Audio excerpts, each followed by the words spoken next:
Now, when I say fails, I mean fails intellectually.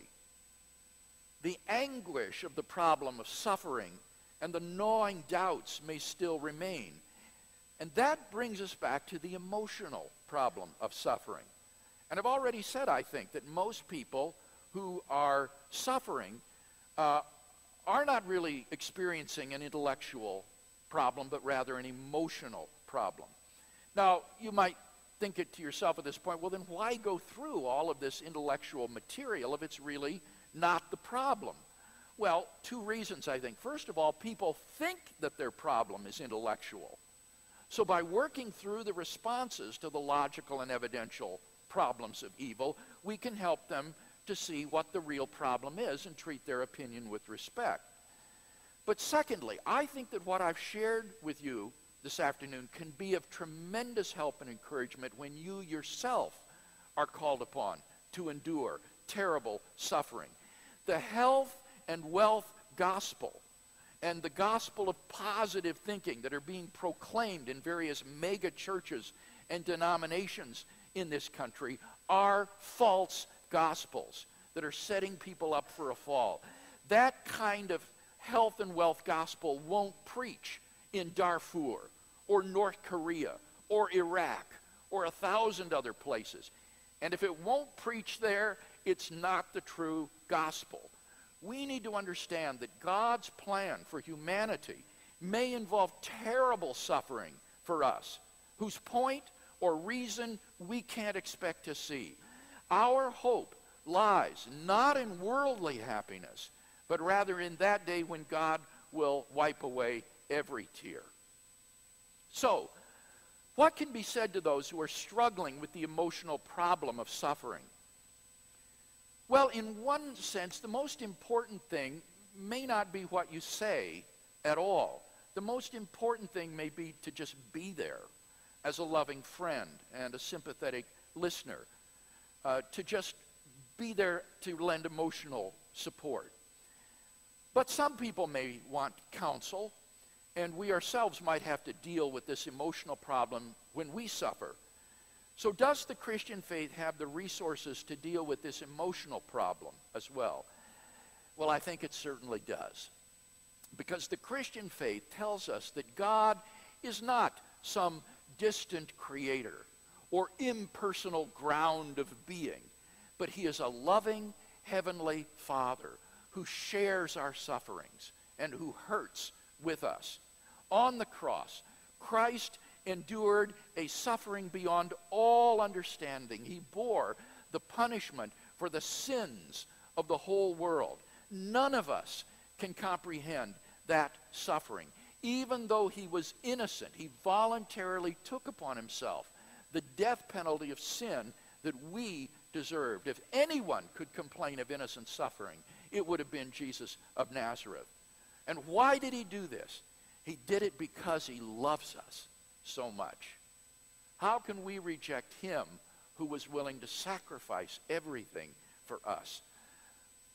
When God asks us to go through suffering that seems unmerited, pointless, and unnecessary, meditation upon the cross of Christ can help to give us the moral strength and courage needed to bear the cross that we're asked to carry. I mentioned earlier that knowing God is an incommensurable good to which our suffering cannot even be compared. I think few of us truly understand this truth. But a former colleague of mine got to know a woman who did. Tom used to make it his habit to visit shut-ins in a nursing home in an attempt to bring a bit of cheer and happiness into their lives. And one day he met a woman in the nursing home that he would never forget. And this is Tom's account, if I might read it to you. On this particular day, I was walking in a hallway that I had not visited before, looking in vain for a few who were alive enough to receive a flower and a few words of encouragement. This hallway seemed to contain some of the worst cases, strapped onto carts or into wheelchairs and looking completely helpless. As I neared the end of this hallway, I saw an old woman strapped in a wheelchair. Her face was an absolute horror. The empty stare and white pupils of her eyes told me that she was blind. The large hearing aid over one ear told me that she was almost deaf. One side of her face was being eaten by cancer. There was a discolored and running sore covering part of one cheek, and it had pushed her nose to the side, dropped one eye, and distorted her jaw, so that what should have been the corner of her mouth was the bottom of her mouth. As a consequence, she drooled constantly. I also learned that this woman was 89 years old and that she had been bedridden, blind, nearly deaf, and alone for 25 years. This was Mabel. I don't know why I spoke to her. She looked less likely to respond than most of the people I saw in that hallway. But I put a flower in her hand and said, I'm sorry, this is a very emotional story. And said, here's a flower for you. Happy Mother's Day. She held the flower up to her face and tried to smell it, and then she spoke, and much to my surprise, her words, though somewhat garbled because of her deformity, were obviously produced by a clear mind. Thank you, she said, it's lovely. But can I give it to someone else? I can't see, you know, I'm blind. I said, of course. And I pushed her in her chair back down the hallway to a place where I thought I could find some alert patients. I found one and stopped the chair. Mabel held out the flower and said, here, this is from Jesus.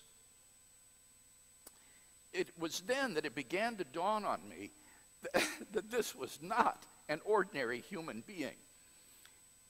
Mabel and I became friends over the next few weeks, and I went to see her once or twice a week for the next 3 years.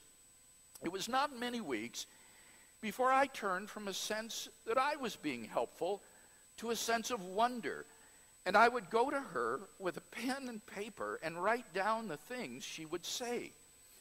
During one hectic week of final exams, I was frustrated because my mind seemed to be pulled in 10 directions at once with all of the things that I had to think about. The question occurred to me, what does Mabel have to think about?